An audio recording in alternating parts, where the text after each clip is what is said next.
हम डिस्कस करेंगे important applications in civil case. The following applications are important applications in the civil suit. दीवानी मुकदमा जो होता है उसमें कुछ अहम एप्लीकेशंस होते हैं जो मौके के हिसाब से दिए जाते हैं। तो उन इम्पोर्टेंट एप्लीकेशनों में से जो है वो है पहला, an application under section 12(2) Murad sub section 2 या class 2। Section 12 class 2 of the Civil Procedure Code provides a mechanism for challenging the decree obtained through fraud and misrepresentation। Section 12(2) CPC जो ज़ाब्ता दीवानी है उसके तहत यह प्रोवाइड करता है, मुहैया करता है एक मेकेनिज़म, एक तरीक़ाकार। किस चीज़ का तरीक़ाकार? चैलेंज करने का तरीक़ाकार उस डिग्री का जो हासिल की गई हो फ्रॉड के बुनियाद, फ्रॉड या मिसरिप्रेजेंटेशन मुराद जिसमें हकीकत को तोड़ मड़ोड़ कर पेश किया गया हो, यानी मनगढ़ंत फैक्ट के बुनियाद पे हासिल किया गया हो। तो दोनों ही क्या हो गया? फ्रॉड हो गया। तो वो डिग्री, वो जजमेंट जो हासिल की गई हो फ्रॉड और मिसरिप्रेजेंटेशन के बुनियाद पे, उसको चैलेंज करने का तरीका बताता है। If you feel that someone has obtained a degree by practicing fraud or misrepresentation with the code, अगर आपको महसूस हो जाए कि किसी ने डिग्री हासिल की है फ्रॉड और मिसरिप्रेजेंटेशन के प्रैक्टिस के साथ, किसके साथ किया है? कोड के साथ फ्रॉड किया है, धोखा किया है, जो डिग्री हासिल किया है उससे फिर क्या हो रहा है? Which affects your rights to the property, जिससे आपके प्रॉपर्टी के राइट्स मुतासर हो रहे हैं।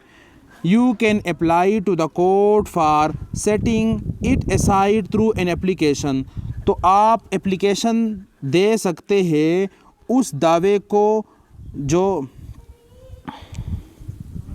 उस डिग्री को जो फ्रॉड और मिसरिप्रेजेंटेशन के बुनियाद पे हासिल की गई हो, सेटिसाइड करने के लिए, यानी उसको मनसूख करने के लिए आप कोर्ट में एप्लीकेशन दायर करेंगे। The court after getting reply from your opponent will decide the application. आपने एप्लीकेशन दायर कर दिया कि इस डिग्री को सेटिसाइड किया जाए क्योंकि ये फ्रॉड और मिसरिप्रेजेंटेशन के बुनियाद पे हासिल की गई है।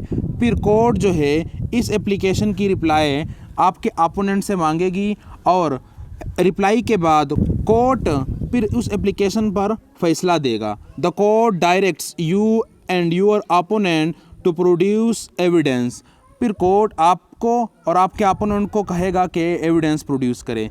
If factual controversy is involve, यहाँ जहाँ पर अगर वहाँ पर फैक्चुअल कंट्रोवर्सी, डिस्प्यूटेड फैक्ट हो, it may also decide the application without recording of evidence. इस तरह भी होता है कि एविडेंस रिकॉर्ड करने के बाद कोर्ट जो है उस एप्लीकेशन पर फैसला सुनाती है। यानी कभी कभी ग्राउंड इतना वाज़ेह होता है कि सच में वाक़ईहतन जो है फ्रॉड हुआ है, और यह अमूमन तब होता है जब डॉक्यूमेंट्री एविडेंस हो। If the application is accepted the court will restore the main case. अब एप्लीकेशन को एक्सेप्ट किया गया तो जो मेन केस है उसको रिस्टोर किया जाएगा। And the trial will proceed as provide under the code of civil procedure 1908 for trials of this suit. फिर यह होगा कि सिरे से ट्रायल शुरू हो जाएगी उस मेन केस की, और फिर शहादत को कलमबंद किया जाएगा और फिर उस पर डिग्री पास करेगा कोर्ट, फैसला देगा कि किसके हक़ में ये प्रॉपर्टी है, सच में धोखा हुआ था नहीं हुआ था, किसका राइट बनता है।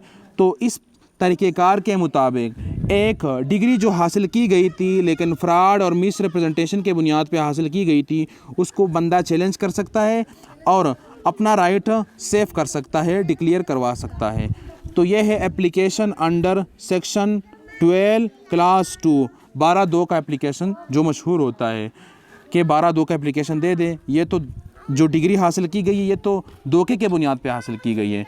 इसके बाद हम इस पर कुछ जजमेंट्स पढ़ेंगे और समझेंगे कि फ़्रॉड क्या होता है और किस तरह होता है, और क्या क्या फ़्रॉड है और फ्रॉड की डिफिनीशन क्या है, और इसके साथ कुछ और प्रिंसिपल भी पढ़ेंगे जो फ्रॉड के साथ मुंसलिक हो।